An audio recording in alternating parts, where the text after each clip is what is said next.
Hello, good morning. Good morning, everybody.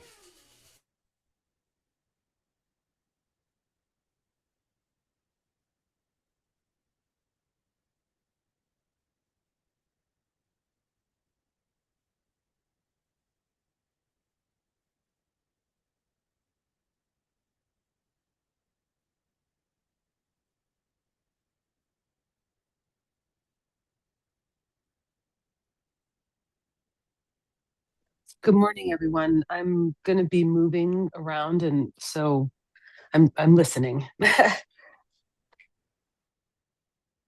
No problem at all.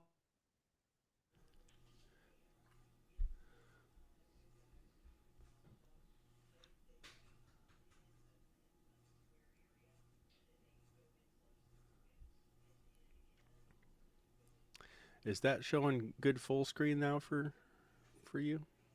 Um, Looks like it's loading. Oh, okay. It was there a minute ago.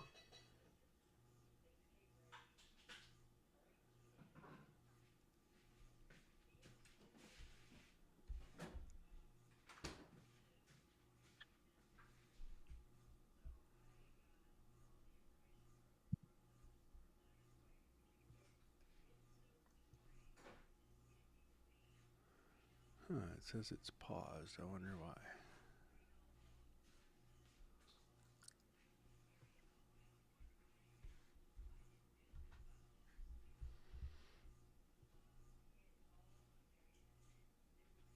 Right, there we go.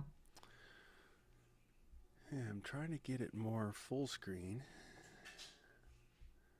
I'm experimenting a little bit here with some settings and um, because they've come in different emails, and then when I did try to access one, and I went to the YouTube, it says that this video is private. oh, So I don't interesting. know. Yeah. I'll double check the settings on that and make sure I didn't set that one to private, and I'll get Okay. that going. And then the documents on the spiritualliberty.org website, if you go down to where it says classes and events and it goes to the Knighthood of Alchemy or Alchemy of Knighthood, underneath there's three little icons right now. There'll be four after today, but it's like a little document icon, and you click on each one of those and it'll bring up these documents for each week as well. Okay, that's wonderful. Thank you. I'll check that out. All right. Thank you. You got it. Sikander, if you press slideshow, will that make it go full Yeah, screen? that's what I did, and then for some reason, that's when you said you didn't see it. Oh, So let's see if it pops back up. Yeah, it says my screen share is paused. how strange. That's weird. Yeah, It started to do it for a minute and then it disappeared. yeah.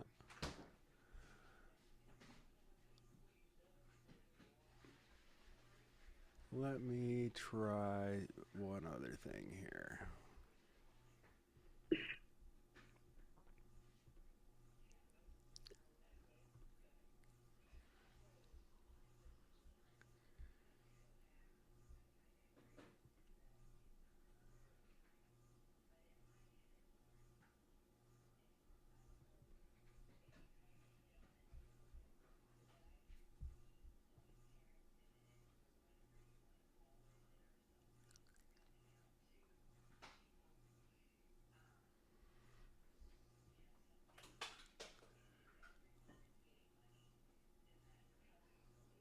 Did Oh, that that seem to looks do it? good. Great.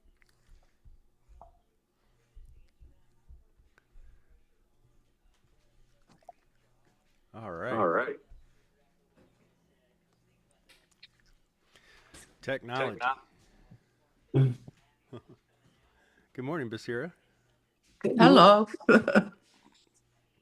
I got double Basiras again this morning. Love Oh, wow. it. I don't see anyone, but oh, there's Basir. Hi, Basir. Hi.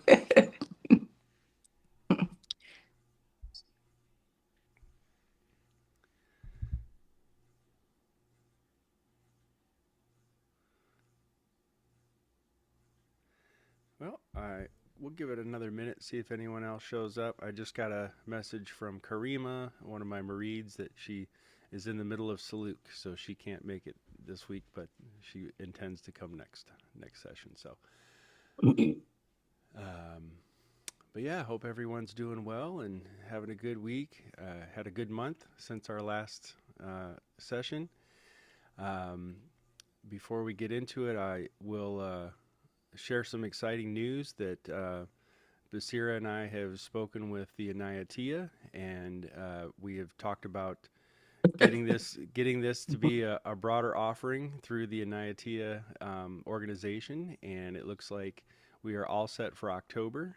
So every Wednesday in October, starting at 5 p.m. Pacific, we'll be offering a little different version of the Alchemy of Knighthood, and offering that to the broader community. So inshallah, we'll get some interested folks, and that'll help grow our classes here, and we'll have some more people tuning in and sharing in this experience. So my intention here is to continue on with this, and to continue unfolding this, and then to kind of mold the other October sessions kind of maybe around some of what we've done here. It might be a little bit more introductory in nature.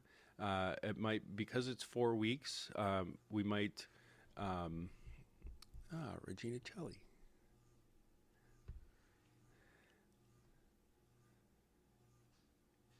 Grand Rising, Regina Celli.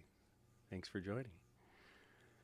So I was just mentioning that we're excited to share that we have caught the attention of the Inayatiyya enough to offer this knighthood course in October for the broader Inayatiyya community. So we're going to be doing 4 classes in October on Wednesdays at 5 o'clock. And I was just kind of saying that, we might format it somewhat like this, but we'll continue doing these classes every month up until then.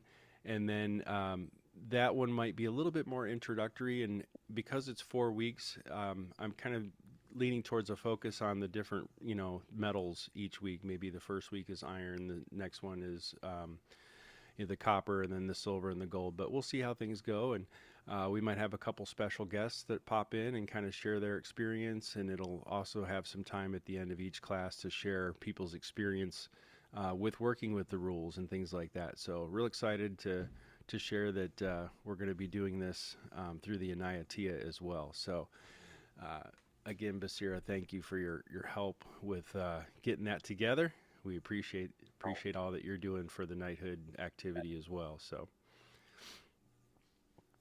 well, with that said, I think we'll kind of dive right in here, and we've got a lot of material I want to cover today. So we can begin with our invocation. Toward the One, the perfection of love, harmony, and beauty, the only being united with all the illuminated souls who form the embodiment of the Master, the Spirit of guidance. Amen.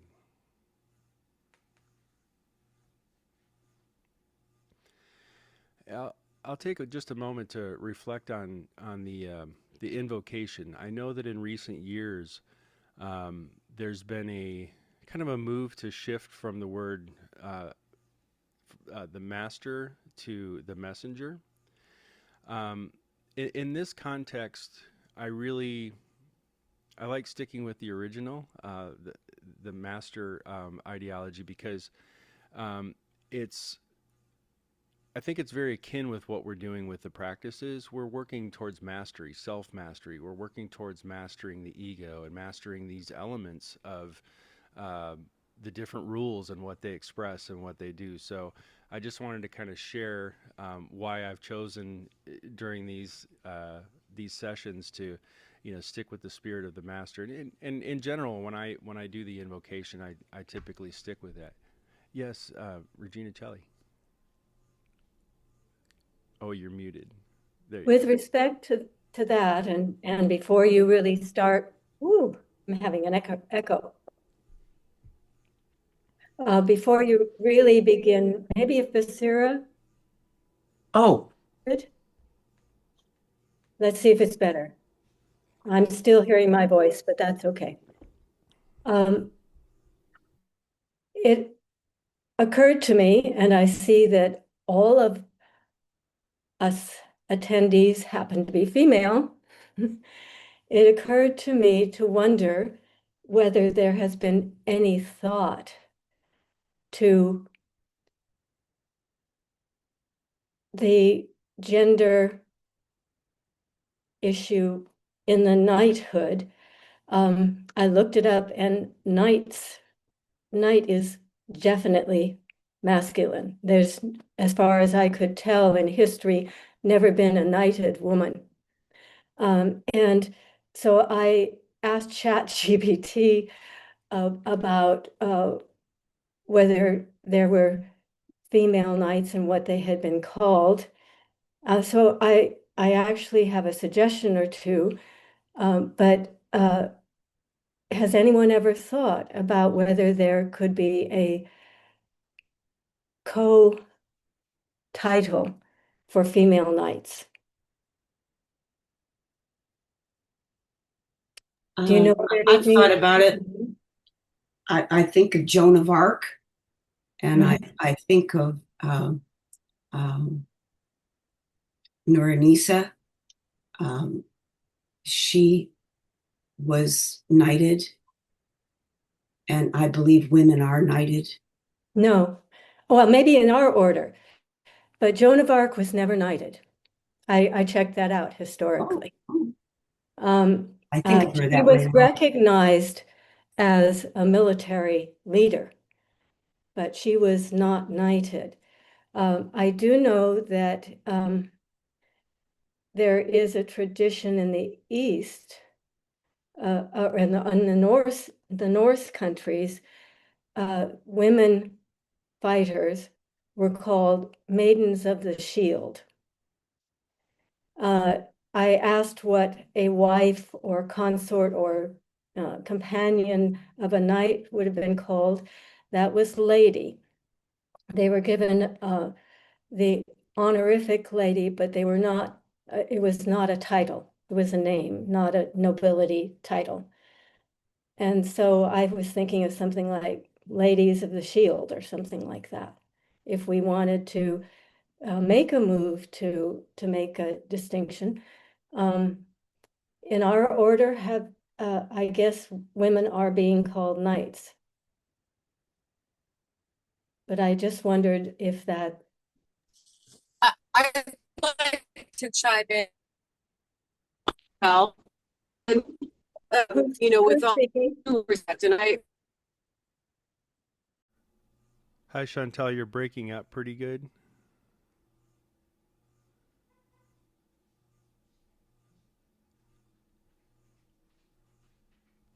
I really like the idea of knighthood, and I would like to see that knight becomes neutral in gender. And so, with not, you know, sort of instead, I can't think of another word right now, but instead of changing it to lady or maiden or something like that, I really would rather see the knight idea become neutral in gender, that anyone can be knighted. And specifically to Sikander's point about mastery, you know, that perhaps instead of having it have a gender, it is just conceptually about mastery of something. And that the idea of knighthood, the chivalry, the respect, the honor, the mastery, that embodies both male and female. And so that would be my take on it. And, you know, obviously, knight has historical connotations, and perhaps it's the shifting of those historical connotations to be inclusive, you know, without having to change the name to suit the gender, and have a bifurcation where there are knights and there are lady shields, you know, where we are all knights, because knighthood means something that is genderless, and it has to do with mastery and honor and chivalry and respect and protection and all of the inherent qualities of knighthood. So that would be my 2 cents into the conversation. Thank you, Chantal. I appreciate that.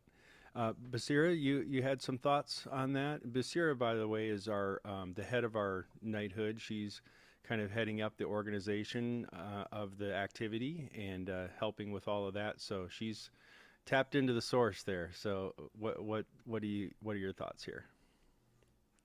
Well, I put it in the chat. Pirzia has referred to women as knightesses, a knightess, knightess. So I go with Pirzia. Okay, great. Well, I really go ahead. Can I ask one more question? Sure. With that said, Basira, and thank you, Knightess. I would hope that we can keep that optional, because I would prefer not to be a knightess. I would prefer to be a knight personally. So if that could be an optional, title, if you will, or not that the title is important, but I want to be knighted, not knightessed. And I don't want to beat this over. I don't want to beat it. I don't want to bang a drum here. I just have I don't know why I feel so attached to this idea of knight, and perhaps I need to reflect on that. And I am attached to it. So I'm just kind of coming into my own awareness around this. And I really appreciate the conversation, because it affords me the opportunity to really look at why am I attached to it? What is the meaning to me? Why do I hold on to it in this way? And why does that feel so important? So thank you. I think that I think you're right, Chantel. I think that knight could be both sexes, just as Murshid, when he referred to he meant both sexes. So there's precedent there for exactly what you're saying. And I would agree with being able to have both options. But that's a matter of gaining traction in our culture for that the meaning of knight being both sexes. That's takes And time for everyone to agree on the meaning. I also, with Sikander, have an attachment to mastery. And I think a mistress is a mistress is not a master. I mean, it doesn't refer to mastery. It refers to being the consort of a master, or the noble female. So I would like master to become genderless, because mastery is something that applies independent of gender. So I'm okay with knight. I'm okay with master. I really agree with Chantal. I like knight, and maybe Regina Celli, if monarchs have knighted women, maybe in Great Britain. Not according to chat, not according to AI. I don't know that, and I don't know about maybe you mean modern knighthood, recognition of accomplishment. I didn't ask. I did not ask for that distinction to see whether any of the modern knighting had been done to females. I don't know. I'd also, this is Chantal again. I think at the heart too of what we're sharing is this need for the, I mean, and maybe I'm misreading this, but this need for the feminine to be equated with the masculine, right? So on the same ground. And I think because as a collective of women, we know, I mean, and Sikander, you know, you're not including you as a collective of the women here, but that we are all women here, that there is like mastery mistress, knight lady, like those are very far apart in a lot of ways, right?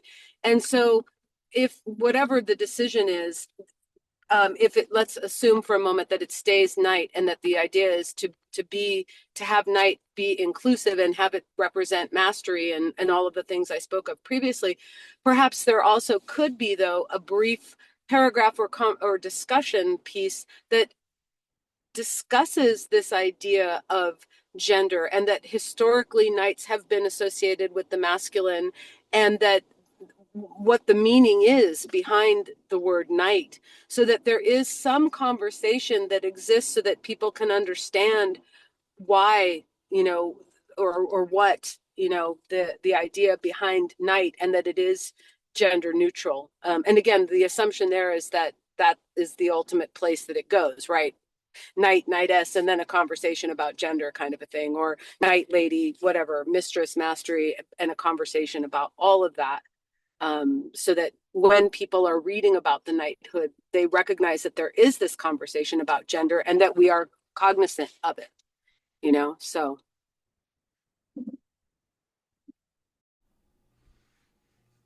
Well, I really appreciate that this came up at the beginning of this particular class, because it really ties in, I think, a lot with today's theme.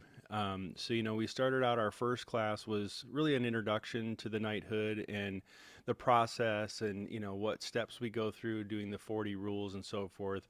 The second class being a little bit more focused on purification, you know, being that it's the Knighthood of Purity, focusing on the purity and the purification breaths, working with the Astaghfirullah and tying that to the migfar, the, you know, the helmet of chainmail that the knights would wear for protection, and creating that protection through the letting go of the self, and the spirit of forgiveness. And then our last meeting was about the blessings that we receive through the process of doing the rules and working with the practice, and the risk that we build in our being from that. And so today I kind of wanted to focus more on the chivalry aspect, and really the origins of chivalry, and kind of what the tenets of chivalry have been historically, which kind of, you know, touches upon some of this topic a bit as well. So it's very apropos for the moment. So thank you, Regina Celli, for bringing that up. And certainly I think Basira and I will take a look at, you know, what some of the consensus is throughout the knighthood activity, and see what some other people are thinking and feeling in regards to that, because obviously we want it to feel inclusive for everyone, and we want it to feel respectful and appropriate, you know, in the acknowledgement of the achievements that people are having, you know, when they do this process. So I appreciate that, and it definitely falls in line with today's theme. So today I just kind of wanted to go through, hopefully everybody can see the screen in full here. Today I wanted to again talk about chivalry a little bit, so kind of the origins of chivalry a little bit, and I'm going to give a very short overview, not a real broad perspective of it, but just I wanted to kind of tie in, you know, where chivalry came from and where it kind of started, and where the what the ideals of it were, and you know, kind of what the tenets are, you know. So I had this idea: what are the tenets of chivalry? What are the things that really bring forth, you know, what it is and how it is, and how does that tie into Murshid's vision? Yes, Regina Celli. Just wanted to let you know that although a printed page appeared for a millisecond we don't see what you were trying to show. We just see the Alchemy of Knighthood symbol. Oh, okay. Do you see Now, now? now Okay. we do. Yeah, this is just my opening screen here where I kind of have broke down what we're going to speak about today. But thank you for that. Hopefully everyone can continue to see. If there's any issue throughout the presentation where you can't see something, just let me know. Can you make it any larger? I'm not seeing it at all. Oh, you're not? I'm on the group. Let me go to your, oh, there, if I go to your Presenter speaker view, or I see it. I see. Okay, got it. Yeah, I have it at full screen here. So on my screen, I'm seeing it full screen, and then I have a little small bar on the side where I can see all of you. So I've been kind of experimenting with the settings the last few weeks because sometimes it doesn't show full screen and other times it does. So I went into the settings and kind of set it to where it should be a pretty good full screen view here. But again, if there's any issues, let me know. I'll experiment during the class here and see what we can do. So, yeah, kind of looking at the origins of chivalry here a little bit, and this is again very short, small overview. But chivalry really kind of started as an informal, evolving code of conduct, kind of associated with medieval European knights, primarily from the 11th to the 15th century. It blended military prowess, Christian piety, feudal loyalty, and courtly manner. And there was never really, from the research that I've done, there's never really been a single universal code. It really varied by region and a lot of by author, because a lot of this came from literature and stories and things about knighthood as it appeared in different areas and different regions. But it drew a lot of its attention, and a lot of what we see today or know as knighthood did come from epic literature. And, like the Song of Roland was one particular piece that was written that kind of romanticizes knighthood in a way. And then the Arthurian, legends, King Arthur's court and so forth.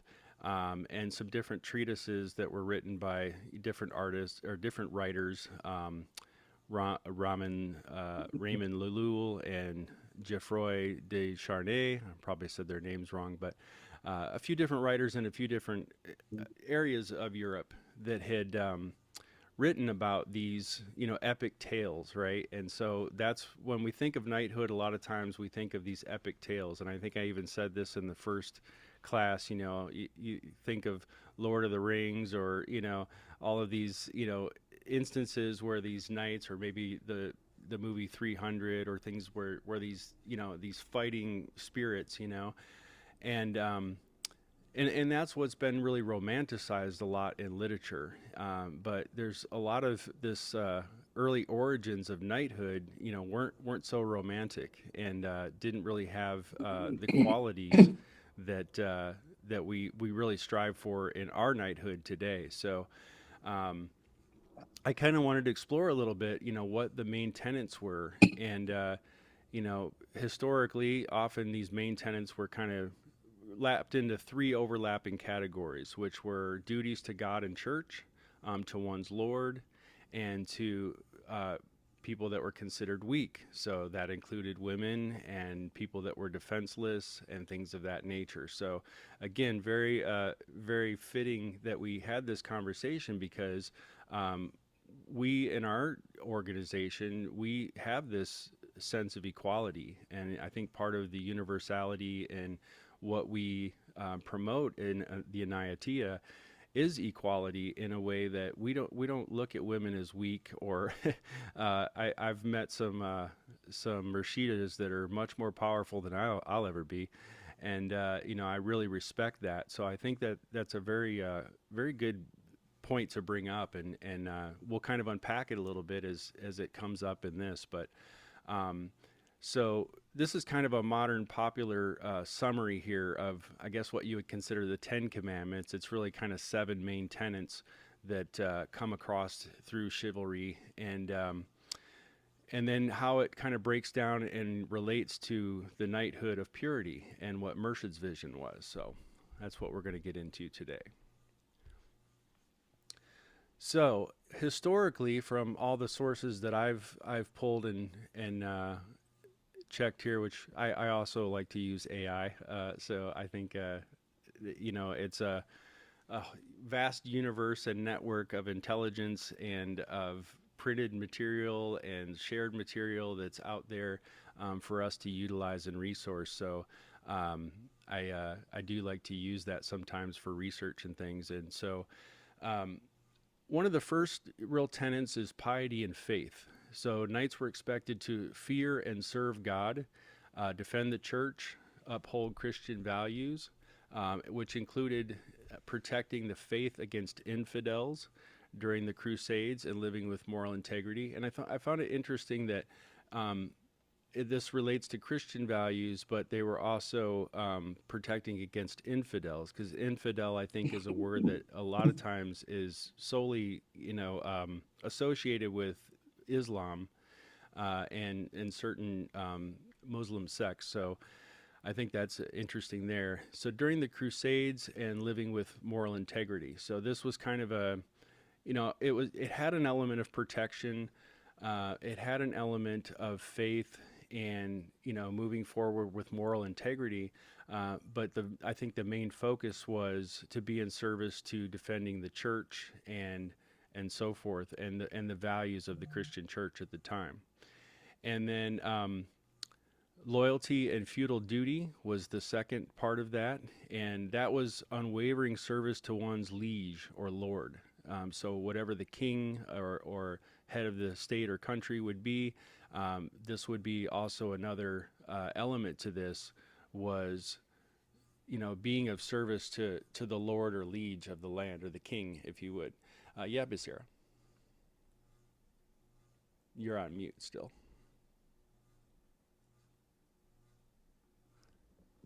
You're on mute still, Basira. When you mentioned the Crusades, I have seen movies and read a little bit about the influence of, say, Muslim knights. They really, perhaps going back to Ali, instituted probably an oath that the soldiers who were fighting against the Christians were very, very moral and trained to fight with integrity. As Ali has said many, many things about never slaying people in anger. And there's a lot of teaching stories involved with that. But the information that I saw, one of the renditions of Robin Hood in the movie that I saw, and I don't know where all this comes from. I'm thinking that they may have had some good research there that we could find as well. But that the honorific qualities of the Muslim soldiers that they encountered, if you are living a godly life, you recognize a person who's living a godly life, regardless of what religion they're a part of. And so, for example, Christians saw the prayer beads used by the Muslims, and that idea came back and became the rosary. The history of the rosary comes from the influence of the beads, what the mala, beads used by Muslim people, and I think that there were influences upon the codes of knighthood, and these knights from both sides recognized a certain level of honor in their beings. And if they weren't enemies, they would have been great friends because they realized a tremendous unity in their reverence for God and in their respect and reverence for humanity. So I think it would be interesting to see if we could find more Middle Eastern influence upon the knights. I think there is something there. No, I appreciate that. I have a little bit of that packed into the next few slides. There's some kind of reference. So basically, kind of how I've structured this today is kind of starting with the idea of chivalry and kind of where it's come from, and then also kind of how knighthood in the Middle East kind of came into play, and then how those two overlaps kind of transformed into what I believe to understand was Murshid's vision for the knighthood and how the Knighthood of Purity came about. So, no, I appreciate this. There's a lot of rich idea around this today. So, I appreciate that. So let's see where we, okay. So kind of stepping into the third tenet here, courage, valor, and prowess. This had a lot to do with bravery in combat, skills at arms, not shrinking in front of your enemies, things of that nature. And the knights sought excellence in warfare, but were ideally to use their strength for justice rather than personal gain. So it had a lot to do with hardiness or toughness and resolution and things of that nature. The next tenet would be protection of the weak. So as I mentioned, and here's where we kind of get into some of the gender specific topic, defending of women, widows, orphans, the poor, and the defenseless. This was a key ideal that was promoted by the church to restrain knightly violence in practice, and it applied more selectively, often to noble women that were alongside some of what they would consider the noblemen rather than to commoners, as they would say. So this is where we get into kind of a little bit of the ugliness of knighthood in the early European sense, where there actually was a lot of violence, and we'll get into this a little bit more throughout the next few slides, but if you think of a movie like 300 or something like that, where there's this gruesome fighting and things of that nature, kind of portrayed this masculine warrior type thing. I think that's very far removed from where we are today as a knighthood of purity, because it's not really about the strength and the valor and the courage and things like that in the sense of what it was for fighting in the battlefield, quite the way it is with the more concept of the inner battle, the inner jihad that we're working with to fight the ego, which is really kind of where Murshid has taken this. So then the next tenet was be honor, truthfulness, and justice. So, these last three or four is where we starting to see the overlap into what would be kind of parts of our current knighthood activity, because now it's less about loyalty to the church, loyalty to the liege, loyalty to the fighting prowess and things like that, being strong in battle, to being more of a protector, honorable, truthful, with a sense of justice, having generosity, things of that nature. So this is where we start to see the original tenets of the European style of chivalry starting to kind of overlap a little bit. So keeping one's word, avoiding lies or deception, seeking fairness, championing good against evil. Honor was the ultimate reputation a knight guarded. So losing it through cowardice or betrayal was devastating, and justice was to be tempered with mercy. So this is where we kind of start to see some of that overlap. The next tenet would be generosity and courtesy. So giving freely of within one's means, showing politeness, especially to ladies, and displaying humility or meekness rather than being boastful. So courtly love added a layer, idealizing and serving a lady with refined manners. Through this was more literary than everyday practice. So today we see a lot of, when people talk about chivalry, you'll see a gentleman open a door for his girlfriend or wife, and you say, "Oh, chivalry is not dead," you know.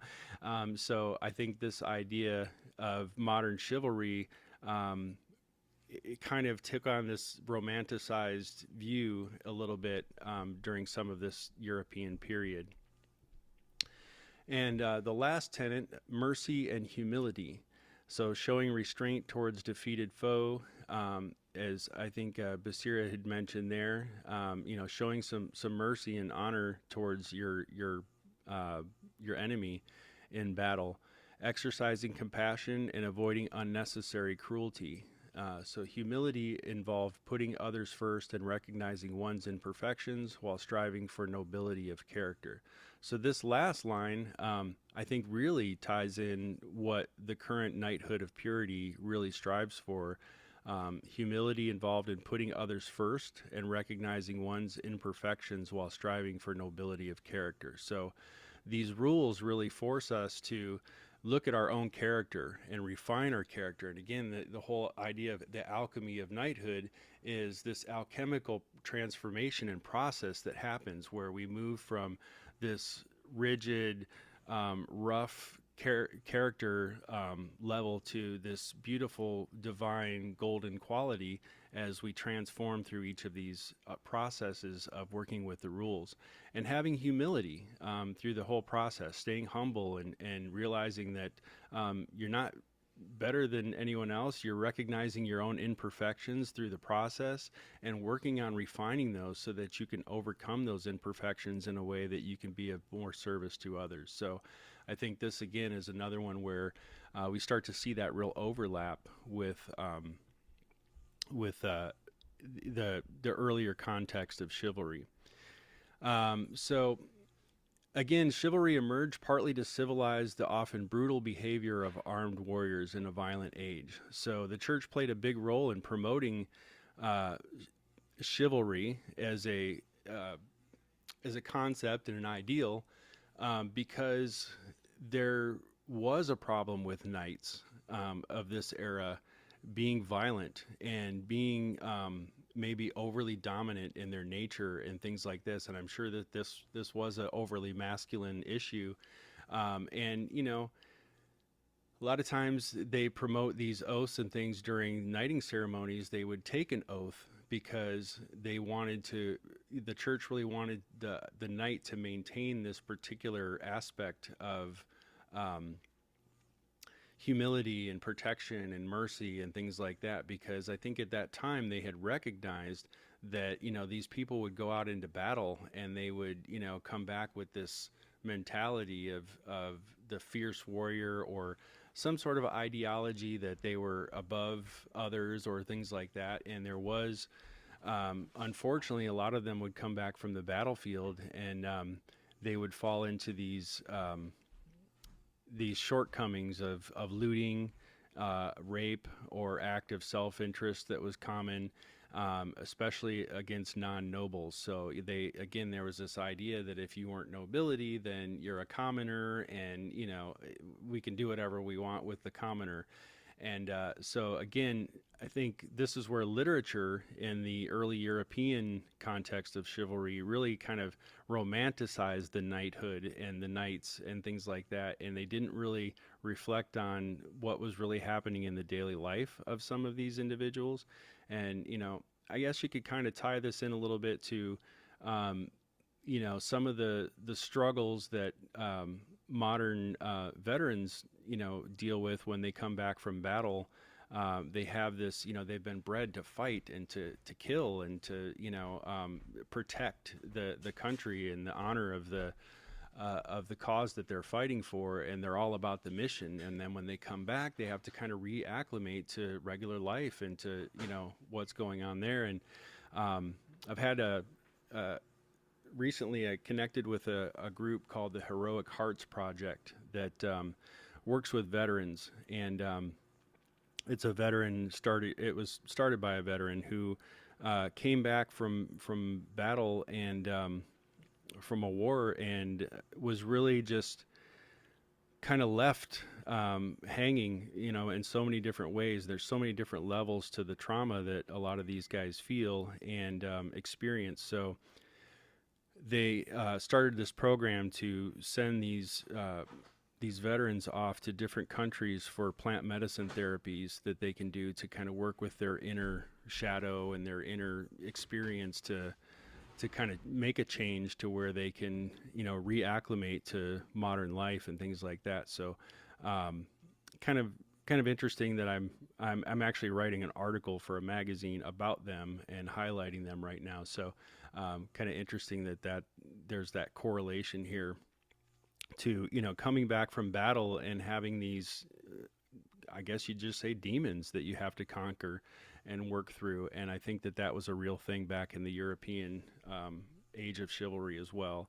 And so again, the tales of King Arthur and some of these other, books and things also emphasized honor, fellowship, chivalry, a fellowship among the knights and their heroic deeds, and influencing the later concept of the gentlemanly behavior as we normally often see today. Chivalry often narrows it to polite acts and holding the door for a woman, protecting people, but its historical roots were far broader, and it was really a warrior's code or warrior's framework for helping to balance violence and faith and social order. So, yeah, that's just a little background on the chivalry from the earlier perspectives on the European side. So, kind of looking at it now, the Knighthood of Purity in the Inayatiyya Sufi tradition really explicitly revives the adepts of medieval chivalry as spiritual chivalry. So here's where the distinction is made. It's not so much chivalry in the traditional sense, but it's more of a spiritual chivalry. So Murshid, I think, really saw that there was something to this act of chivalry and knighthood and so forth, but really wanted to focus more on the idea of the spirit and really cultivation of the spirit and cultivation of inner mastery and things like that. So this idea of spiritual chivalry, as we've spoken about before, was known as futuwa. And this was an ancient Islamic mystical path that has gone hand in hand with tasawwuf, which is Sufism. And we all know that Murshid was a master of futuwa, and that he really worked to cultivate these qualities within himself and within his murids and within everyone that he came into contact with, this sense of nobility and beauty that he would exude in his teachings. And futuwa comes from the word fata, not fatah. So we say fata, which is an opening and clearing of the way. But fata was associated with noble youth and a knight. So this would be an outer expression of the inner Sufi path. And it traces back to the prophet Abraham, who was an archetypal fata, who destroyed idols and showed boundless generosity and hospitality. And this was passed through to the prophets, through to the prophet Muhammad, peace be upon him. And it emphasizes valor, courage rooted in faith, generosity, which really was the idea of selflessness, giving that flows from gratitude and from the divine directly. And there are a lot of classic Sufi texts that are out there that give the example of this code of humility and moral perfection. And as I mentioned, again, the inner jihad, the struggle against the ego and the nafs, which is really one of the cores of our whole life, right? As a practitioner of the Sufi message, is to battle and struggle against the ego and to really fight that inner fight rather than any external fight that we're speaking of. So the Knighthood of Purity really became this living tradition that was practiced by Murshid, and then through these 40 rules that we contemplate. And it was brought up last session if the rules were printed anywhere. I do see that it's been referenced that these are printed in the Vedan. I have the Vedan, Gayan, Nirtan combined, and I didn't see them in there. So I don't know if it maybe might have been an earlier version of the Vedan that these were listed in, but I think they may also be in the Caravan of Souls book that Pirzia wrote a few years back. So I'll double check that. But at one point they were printed in the Vedan. And again, as we know, they're broken down into 4 sets of 10, the iron, the copper, silver, and golden rules, and each beginning with my conscientious self. So again, that kind of being the pole that really grounds us and centers us in this being an inner process, because we're speaking directly to our conscientious self and aligning with each rule with that idea of being conscious, being conscientious of what the self is experiencing and learning and going through with the process of working with each particular rule. So kind of looking at the alignment here and linking the early ideas of chivalry into the knighthood and the knighthood rules and so forth. So this is kind of in line, I think, with what Basira was mentioning earlier. So this, I kind of broken it down to where we have the initial chivalric root, and then where Futuwa and the Sufi Futuwa practice root would be in that, and then how that further translated into the knighthood of the Inayatiyya. So kind of breaking each one of these tenets down into 3 particular aspects to kind of see where the overlap is and how everything breaks down into what we practice today. So piety and faith, the belief in the defense of the divine. The chivalric root here was fear in serving of God and defending the church.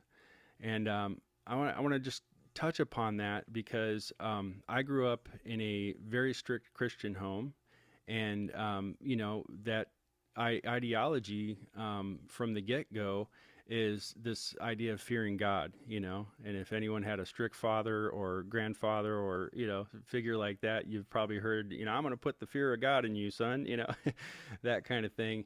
And I don't really see anywhere in Murshid's teachings or in broader Sufism as a whole where this concept of fearing God is really idealized. We're merging with God. We're recognizing our unity with God. We're recognizing that God is, part of us and we're part of God, and that it's all connected and it's all one.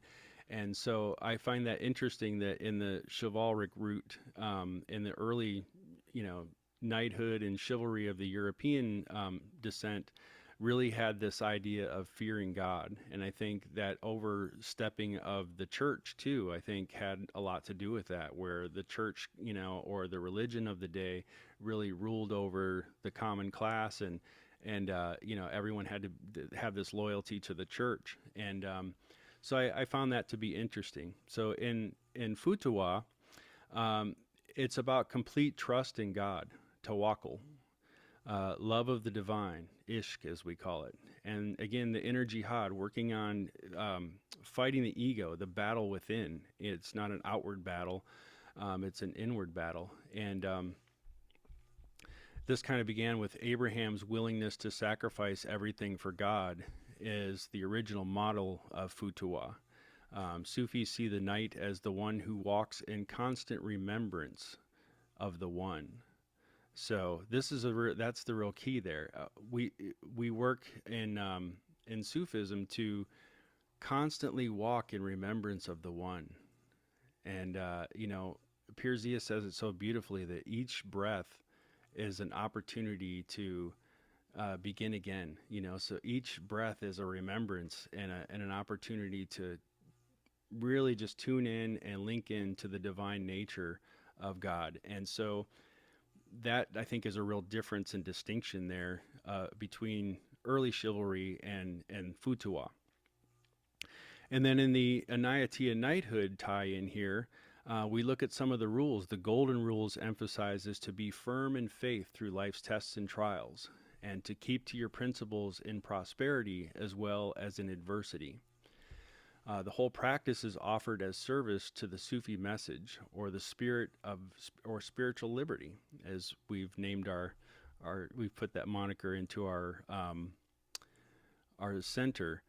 Pirzia describes Futuwa as the path that allows worldly people to reach the same intimacy with God that ascetics find through tasawwuf alone.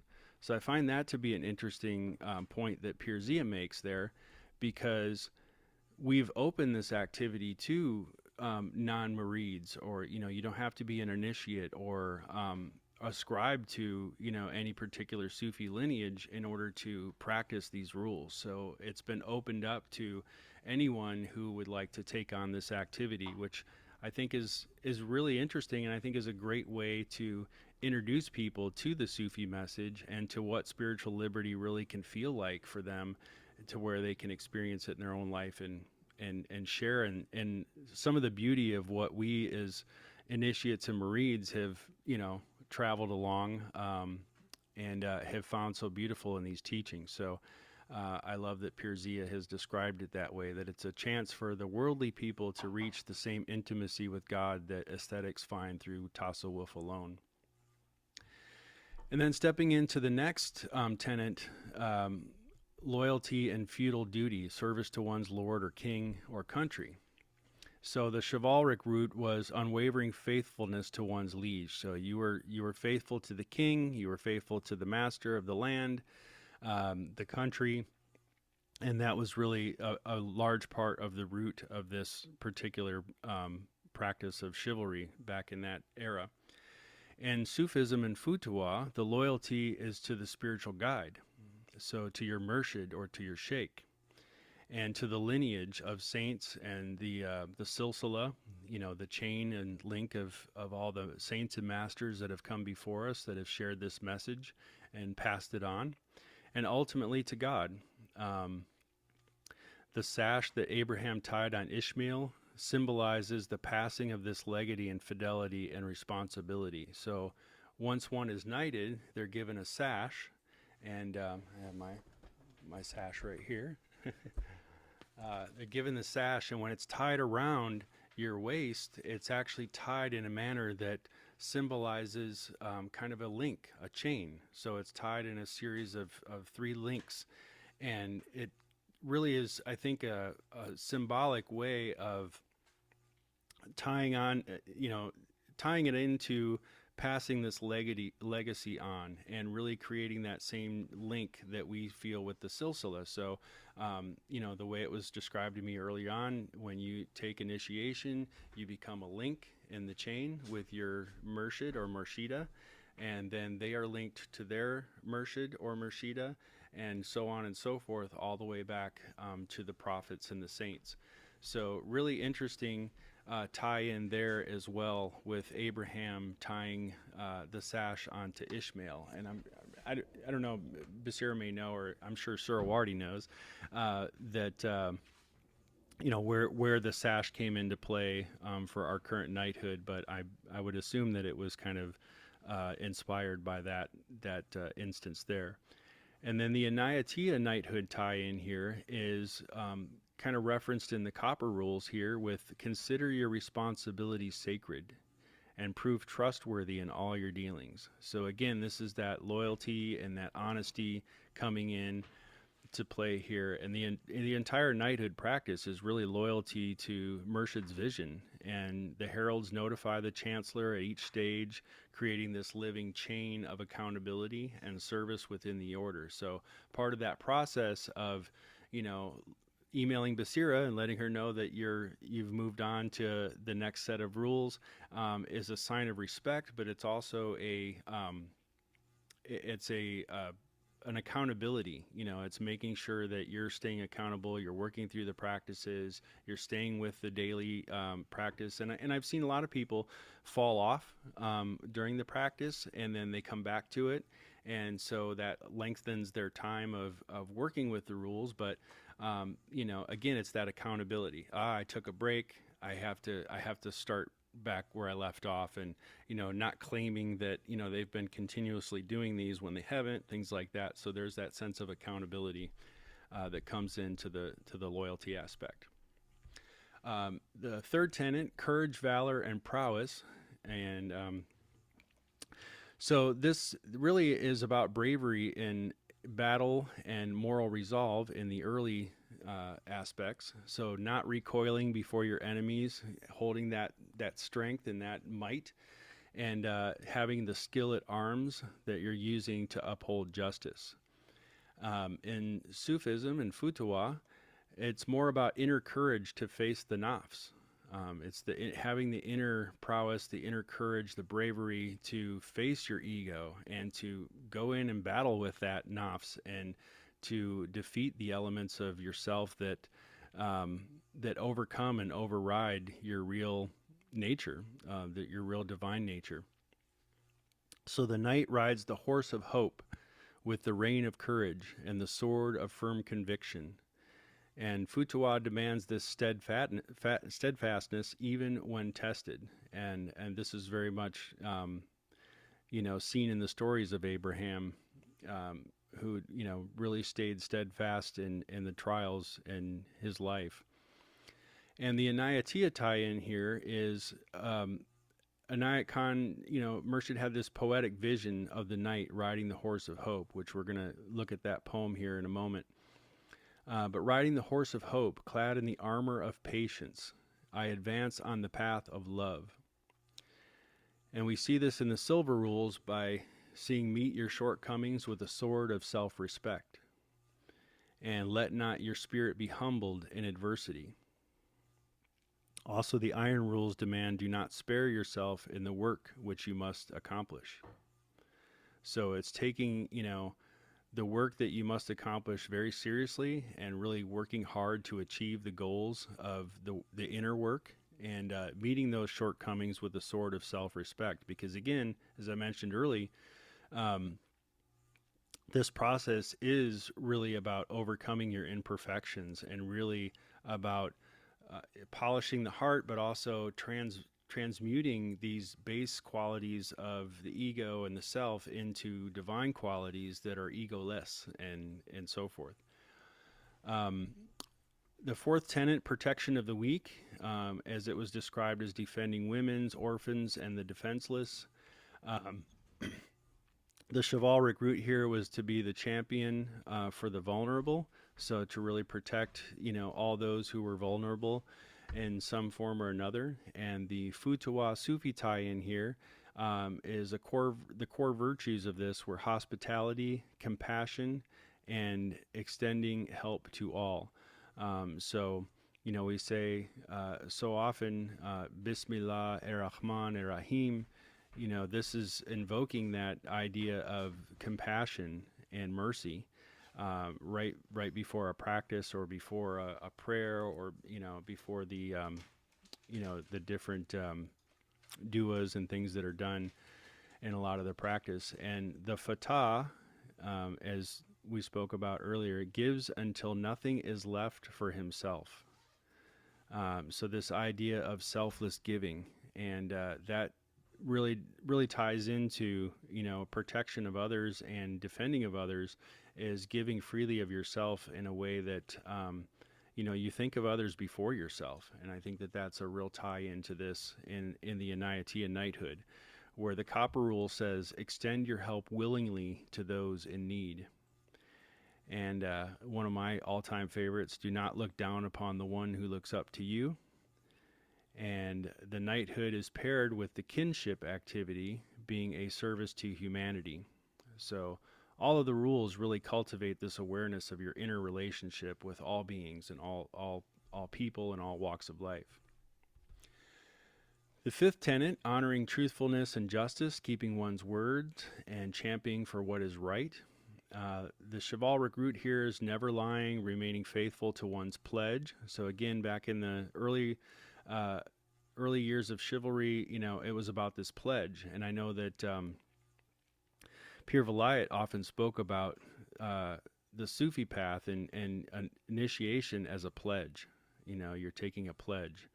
And I always loved when I'd see a video or something of him speaking and he'd talk about the pledge, and you could just see his personality just really, zoning in on that idea of this being a pledge and how meaningful that term was to him, and I think to Murshid as well, and I'm sure to Pir Zia and our organization as a whole.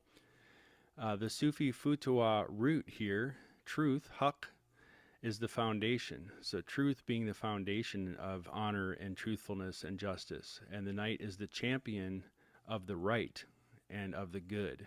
And so we're championing for what is right and what is good rather than for the liege or the land or the religion or any of that. It's really about standing up for what is right and standing up for what is good. And Futuwa forbids false claims and demands justice tempered by mercy. So looking at these rules, in the Inayatiyya Knighthood tie-in, Iron Rule says, make no false claims. So that's our very first iron rule. The very first of these practices is to make no false claims, to speak not against others in their absence, and so no backbiting and things like that, and to not reproach others, making them firm in their faults. The golden rule says, break not your word of honor, whatever may befall, and uphold your honor at any cost. So again, just this idea of honor, truthfulness, justice, really a main focus, I think, and kind of this at the center of these rules as a whole in the practice. The sixth tenet, generosity and courtesy, giving freely, refined manners from the heart. And the chivalric root, it was really more about polite service. And again, especially to ladies, it was always kind of that idea of men being kind and polite and being of service to women and to orphans and to people that needed that extra protective element. And the Sufi Futuwa root here is the single most emphasized virtue. Abraham's generosity, giving away all that he owned, is the archetype for this. Courtesy arises from seeing the divine in every soul. So through this process of working with these rules, that's really kind of what we're trying to do, is we're trying to see the divine in every soul. We're trying to see God in everything, and we're trying to see this divine light that pours through all of creation. And by working on emphasizing virtue and generosity and things of that nature and cultivating that nature within ourselves, we're able to generously give and also generously receive the impressions of others that we might be overlooking, because we might see the surface of that person, their harsh attitude or their mean nature or whatever it may be, and not really see the beauty in them until we get past that by figuring out what in ourselves needs polished to overcome that quality in ourselves to be able to reflect that or see that reflection in another. So again, the Inayatiyya tie in here with the iron rules to be generous is lived through render your services faithfully to all who require them. Do not boast of your good deeds. And the copper rules add be polite to all. The golden rule says when you possess something, think of the one who does not possess it. And that's one that really struck me a lot during the process and doing the rules the first time. This idea of when you possess something, think of the one who doesn't possess it. And this can tie into so many different areas of life, and I really won't expand on that. But we live in Los Angeles, where we see a lot of homelessness. We see a lot of people that do without, and just being really grateful for what we do have, and for really thinking about a hopefulness and a wish for those souls that don't have something. So a lot of times you'll see someone on the corner of the highway, asking for money or things like that. And you may not be in a position to give at that time, but what you can give is what you have, which is your spirit, your generosity, your kindness, your divine thought that, you're wishing that person well, and you're wishing that they find the mental capacity or the physical capacity to overcome their situation, and hopefully a better situation arises for them, where they can get the help that they need in whatever way that it may be. So when you possess something, think of the one who does not possess it. I think is a very powerful chivalric quality that we can cultivate. And Pirzia calls generosity the overflow of divine blessing once we stop seeing ourselves at the end point. So this again ties in with the last class that we had, where we talked about baraka and risk, how these played into each other, and this overflow of divine blessing, because there is an overflow of divine blessing coming to us at all times, always flowing to us, but sometimes we block it with our own issues or mentality or how we see ourselves, and we don't necessarily recognize those blessings all the time. And I think that the overall process, and why I really wanted to have that in the last class and really bring that up, is because I think a lot of people approach the rules because they want the blessing that comes from the rules. There is a blessing that comes from it, and we really are growing our risk in RISQ in that process. We're really bringing those benefits to ourselves and to others in our environment. And then the last tenet, mercy and humility, restraint, compassion, selflessness. So the chivalric root here, mercy to be defeated, or mercy to the defeated. So having mercy upon the soldier in battle who's lost his life to your hand, or to the battle in general, and having humility rather than boastfulness. So not, being, we won, we beat everybody, we are victorious, to really having this humility that, we are so lucky that we won the day, and that we were able to protect our land and protect our people, and whatever the case may be. At that time, mercy to the defeated and humility rather than boastfulness. And the Sufi Futawa tie in there is to be nothing. Which is a very broad but very bold statement, and a very, I think, misunderstood by a lot of people when you talk about being nothing. The knight erases the ego so that only God shines through. And it's a beautiful thought. And I studied martial arts for many years, and I was first introduced to this concept of being nothing through Bruce Lee in his art of Jeet Kune Do. And where they talk about Wu Wei is the terminology for that. And it's to be nothing, to really not associate yourself with an ego or a personality or any of that. And it's really to efface yourself in a way that you can be nothing and just be the flow. And I think that that's really what the knight works towards, is to erase that ego so that only God shines through. And self-denial and bearing malice towards no one are all hallmarks of this particular tenet. So with the Inayatiyya tie-in here, the copper rules, bear no malice against your worst enemy, and be prejudiced against no one. The silver rules, having regards for the feelings of every soul. And the entire 1600-day practice really trains humility through daily self-examination as you speak out to your conscientious self. So this practice of working on these rules, the 40 rules taking an entire 1600 days, really trains humility. That's really what we're working on, is mercy and compassion to yourself and to others, and then also having the humility to take on these practices and take on these rules and really, use them to serve the inner expansion and the inner conscientious self, and then also to create an environment where you're, offering these qualities to the broader community and the environment that you're surrounded in. So lastly, I wanted to kind of go through this this poem that Murshid had wrote, and I think this really sums up his vision for the Knighthood of Purity, and for what it really means, and how it really how it may have really sat with him in his soul. So Murshid writes, "Riding on the horse of hope, holding in my hand the rein of courage, clad in the armor of patience and the helmet of endurance on my head, I started on my journey to the land of love.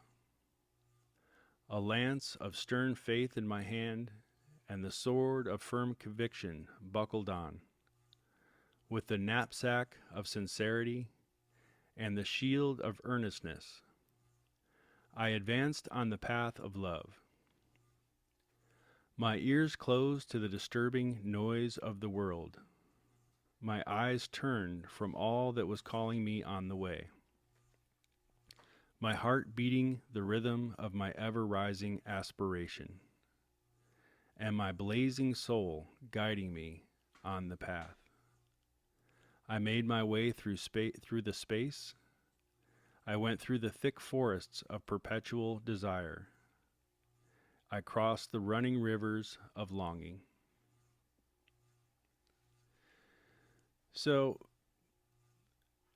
this poem really breaks down so many of the elements of the knighthood, and so many elements, I think, of our path in general, the spiritual path that we walk, and really relates the different elements of the knight, the armor of patience, the rein of courage, the horse of hope, the helmet of endurance, the lance of faith, the sword of conviction, the knapsack of sincerity.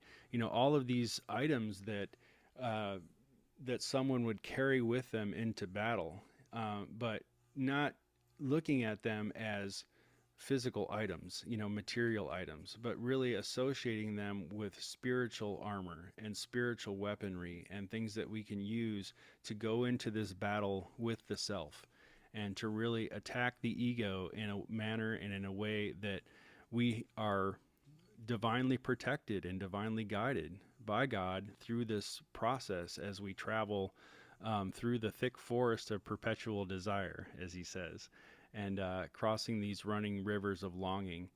And so I find this to be a really beautiful poem and a great anchoring point. And this is on the Inayatiyya website under the Knighthood activity.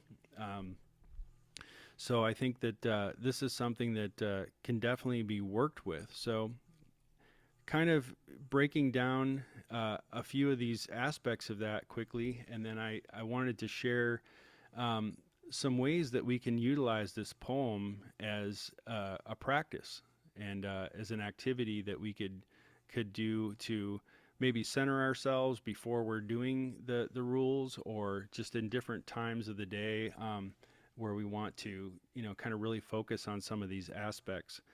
And then I'm also want to be cognizant of time. I have to kind of wrap it up at close to our time here, because I'm have an event that I'm speaking at this afternoon, but still got a little time here. So the horse of hope, the mount that carries the seeker forward even when the path seems long.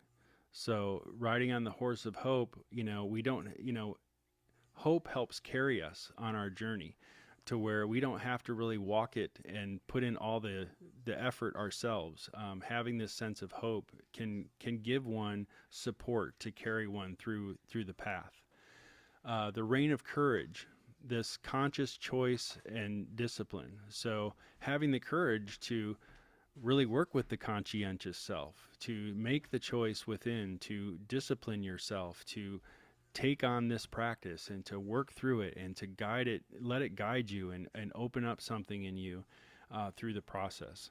The armor of patience and helmet of endurance, offering protection against despair and distraction. So it's easy to fall into despair. We can say these rules and sometimes they sound poetic and beautiful, but your inner state at the moment just isn't feeling it. We go through struggles and trials in life each day, And sometimes, we're up, sometimes we're down.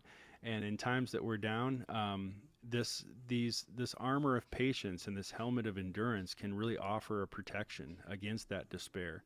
And then in distraction too. I mean, we're so many distractions in the world today, and so many things that can take our attention away from our ultimate goal. So having this helmet of endurance concept can really help us to stay focused. The lance of stern faith and the sword of firm conviction. These are active spiritual weapons. A lance of faith. You think of a lance. A lance is, kind of as you see in the photo here.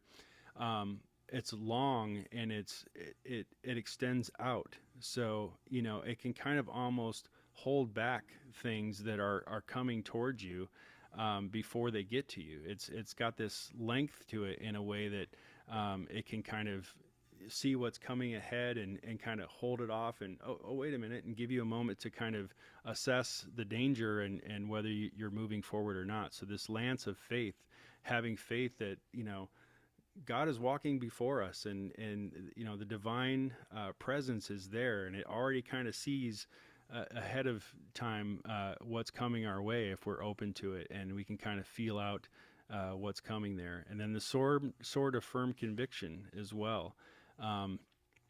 When you have an inner conviction and you really work with what you believe in and what is really true to you, it gives you this sword of strength. It gives you power.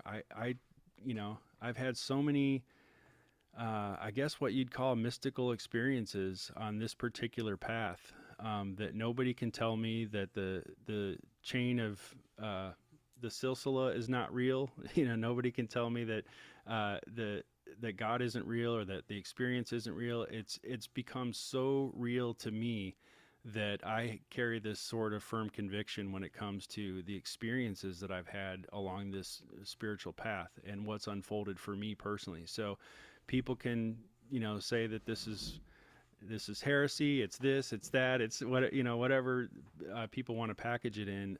Having that sort of firm conviction really can help you walk through, this path and these processes.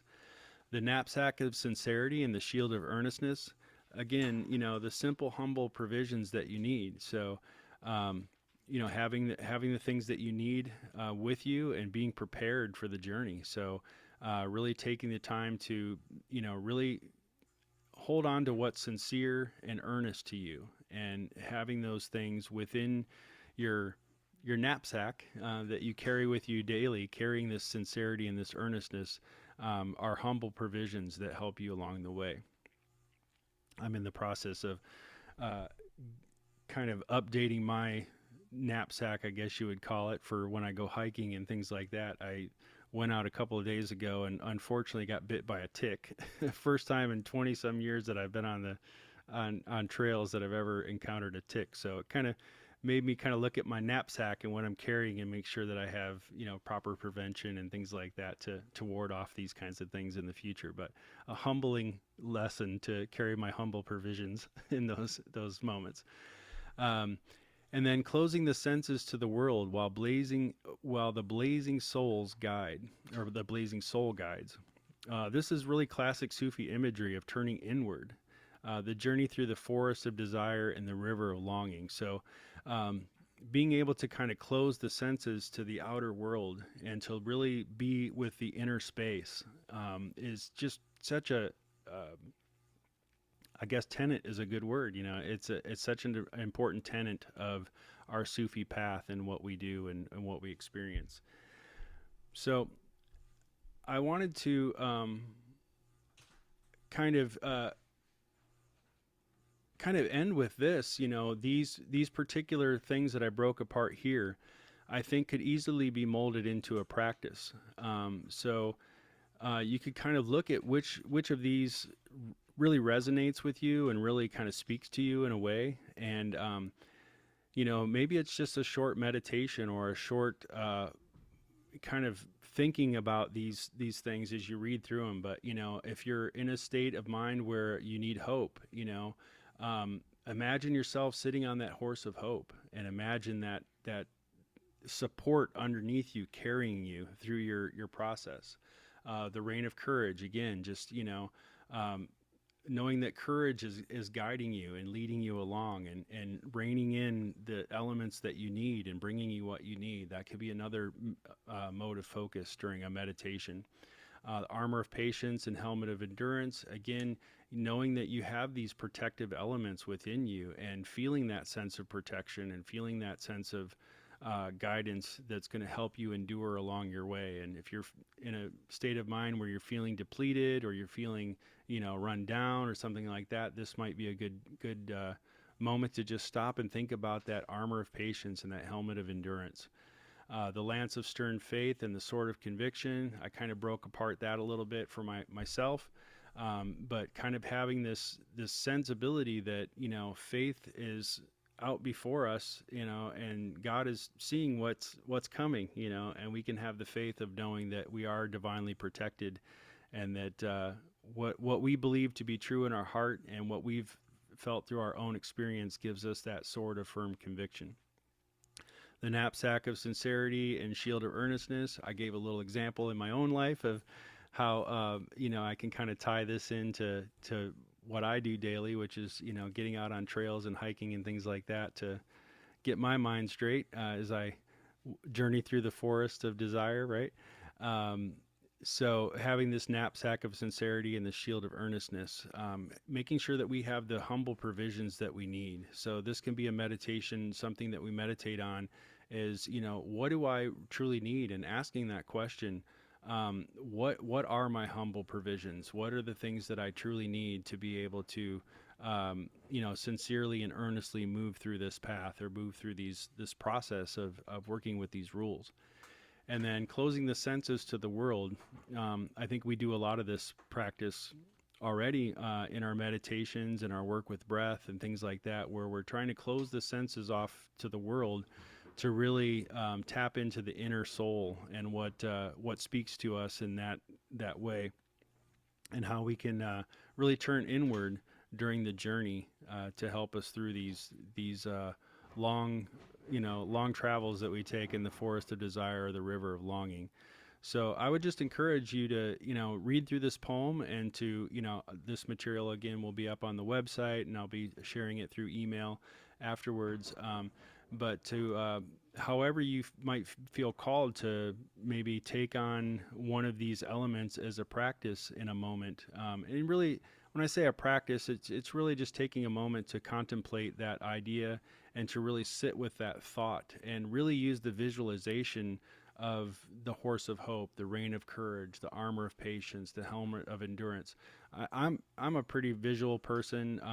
I, as a musician, sonically, things, I hear things a certain way, or, and it gives me a visual, So I think the idea of working with these particular elements in a visual concept can really help you to really see the support that you have while you're out here doing these practices, because everybody's kind of on their own, right? You got the 40 rules, you might have the app, we have each other through this group and through our broader Sufi circle, where we've been contemplating a rule during each of our Tuesday classes, which has been a really beautiful addition.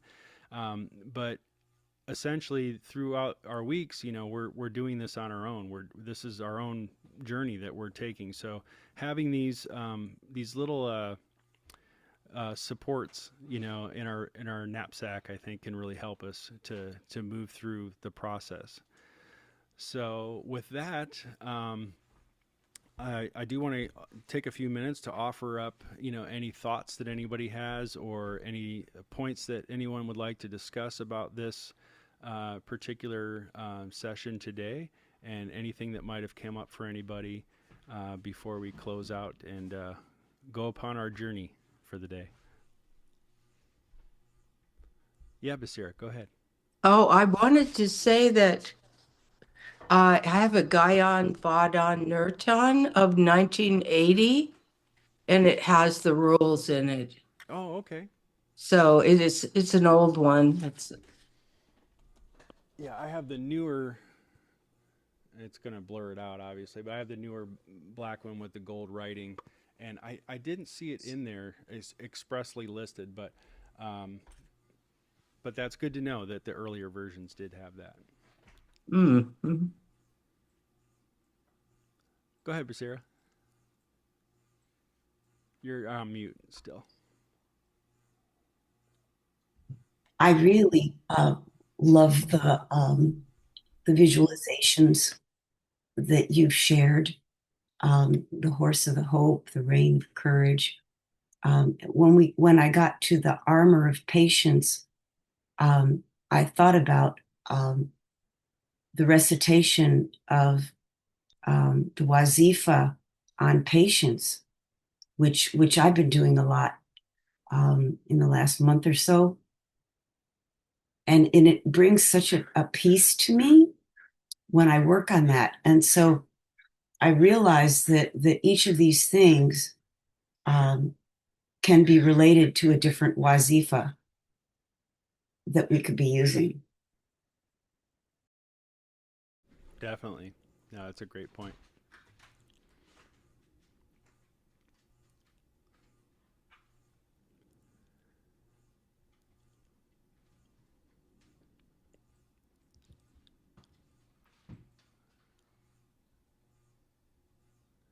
Anyone else have some thoughts they wanted to share, or any particular elements that popped out here, or things that we might want to dive into deeper on another session? Yeah, Basira.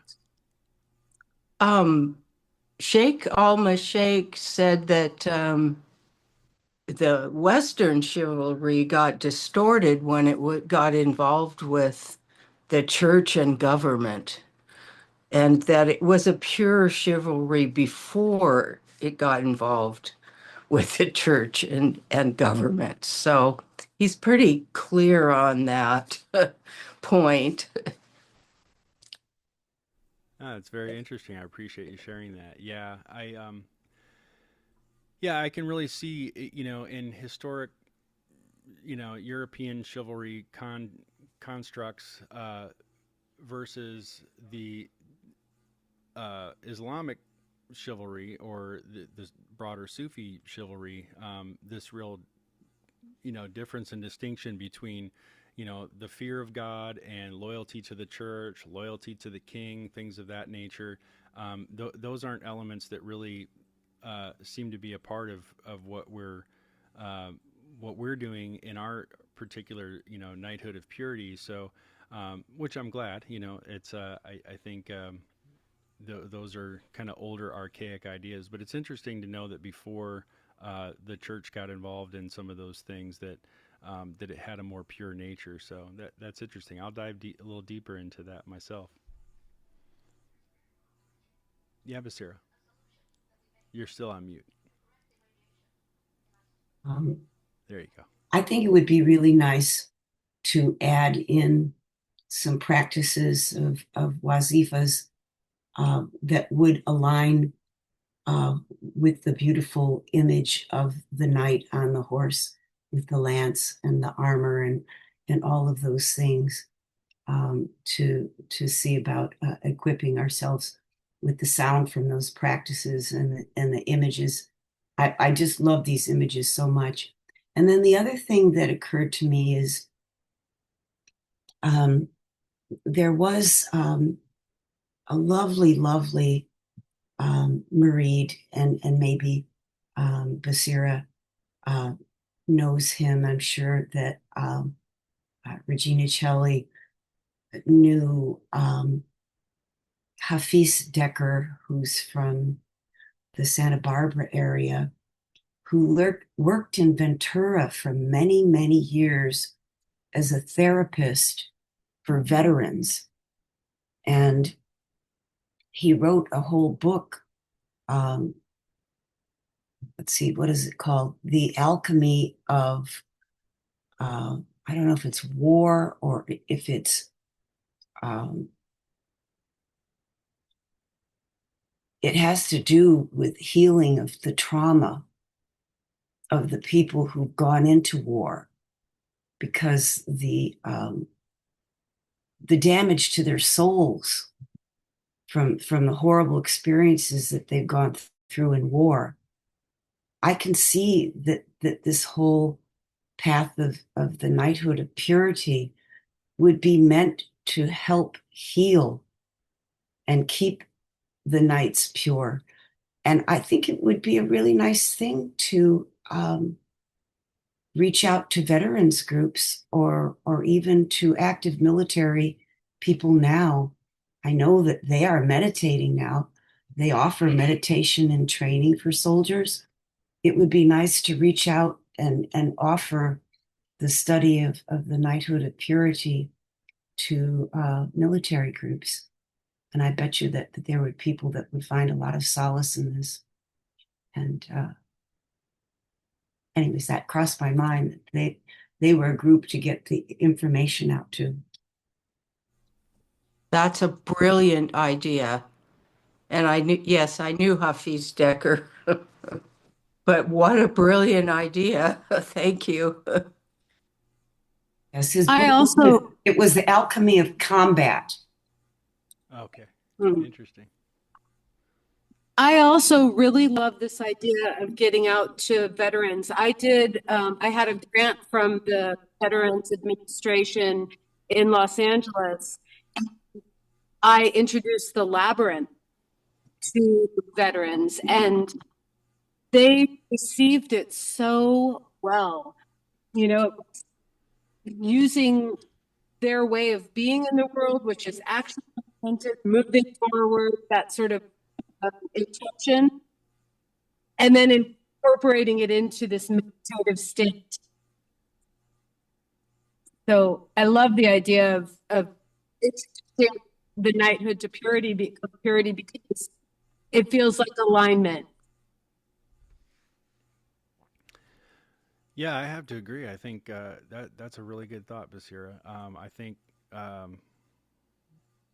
it's very interesting because, like I mentioned, this Heroic Hearts project that I've made a connection to, and actually the conference that I'm speaking at this afternoon, I'll be seeing a gentleman that I met at that at a mixer event for that organization a few weeks back, and he was a Green Beret that came back and had problems reintegrating and dealing with certain things, and through plant medicine therapies he was able to kind of get a grip and go through some of the process. But we were just talking in general. He does sound healing work, which I did for a long time as well, and so we kind of had that commonality, and we were talking about different things that we're into, and I mentioned that I'm on the Sufi path and offer classes and things like that. And he really perked up when I said Sufi. He's like, "Oh, Sufi, I've heard of that stuff, man. I'm really interested in that. And I want to get into more of what that's about."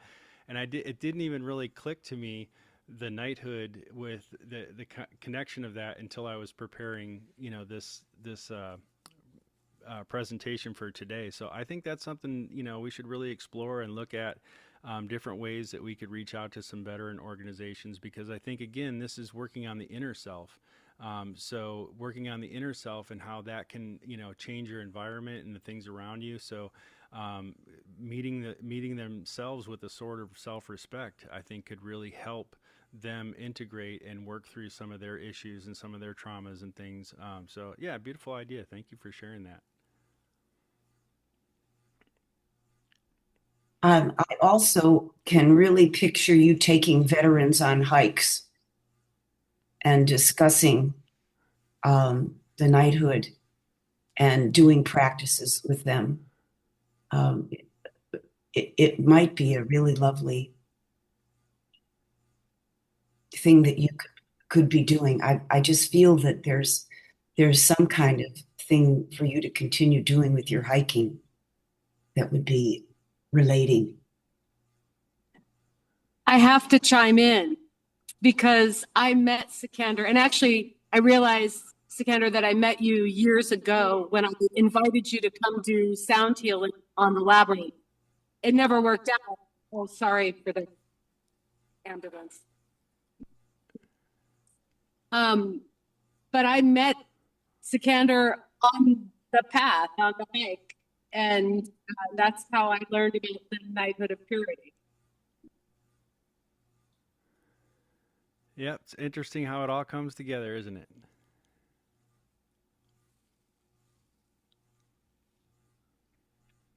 Yes, I just looked up Alchemy of Combat, Larry Decker. It is available through Saluk, the book.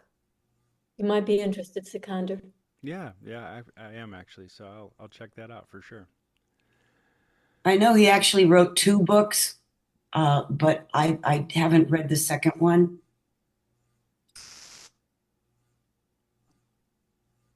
Yeah, Basira.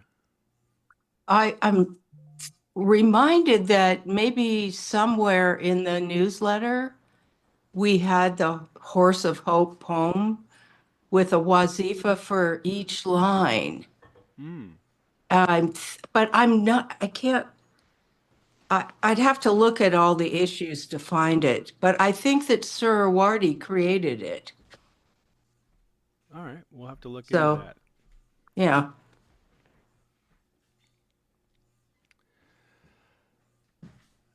Well, I would really appreciate everyone coming today, and I appreciate the interaction and all that we've discussed and talked about. I think there's I'm very interested in diving into some of the things that we spoke about today early in the beginning of the class and throughout. So just wanted to sincerely thank everyone for your time this morning and for chiming in.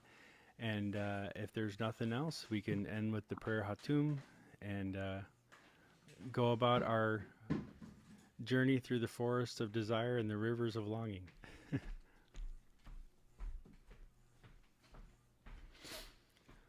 O thou, who art the perfection of love, harmony, and beauty, the Lord of heaven and earth, open our hearts that we may hear thy voice, which constantly cometh from within.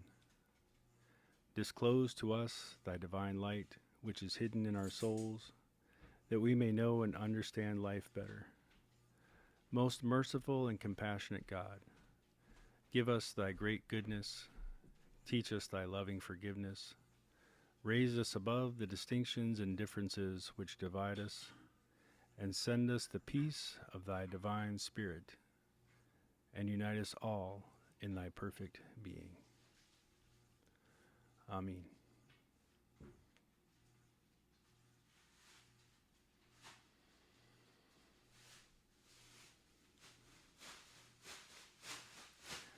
Well, thank you all for joining, and I hope you have a beautiful afternoon and a lovely week and month, and we'll see you back here in May. So, blessings. Thank you so much, Sikander, for all your hard work You're very welcome. on putting this together, all the thoughtfulness of the whole thing. It's a great. Yeah, I agree with that. Thank you so much. I have gotten so much out of these meetings, and I'm very grateful. And I'm really grateful to have the conversation today and the wisdom in the room. So thank you all. I'd like to know more, Chantal, about your work. And I know that Regina Celli has had neighbors who've got actual, what do you call the Labyrinth? labyrinth walks as a tool of tuning. Are you still doing that, Chantal? I am more limited now, but I do have a 24-foot canvas labyrinth that's portable, which is interesting for places that we may be that we could, bring community together. And then I have I've worked with the Prince of Peace Church for many years, every month facilitating labyrinth walks, and I've since after COVID I had to pull back with that. But I also do the Holy Spirit Retreat Center quarterly labyrinth walks on the equinoxes and solstices. And I'm always open to opportunities to bring the my experience of the labyrinth and my work with the labyrinth to different communities. I find it's a wonderful way to move into a moving meditation that, particularly for people who aren't necessarily comfortable with or familiar with seated meditation, it seems to be a gateway to seated meditation.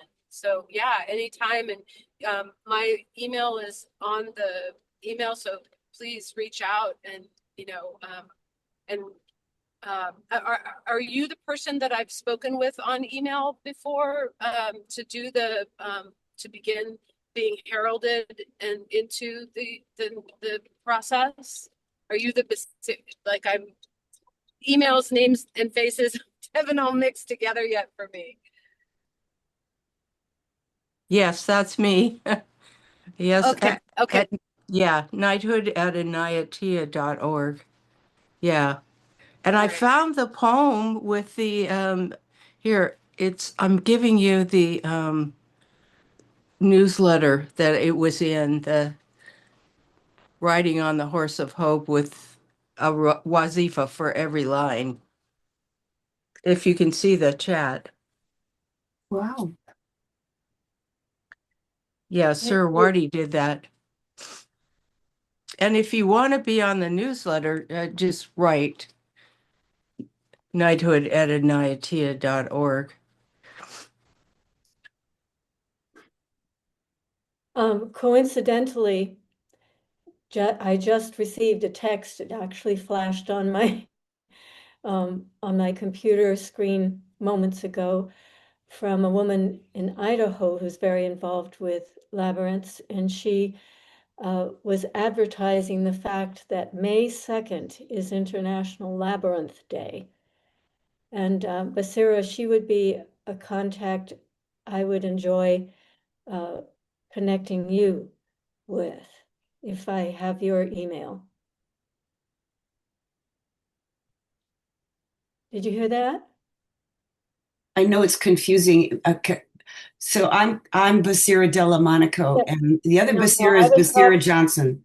yes, I don't have Basira Johnson's email. That's what I'm saying. I'd love to connect my friend Midge Woods with her, who's been working with labyrinths for years and who just informed me that May 2nd is International Labyrinth Day and there are programs happening. So if I could have Basira Johnson's email, I would make that connection.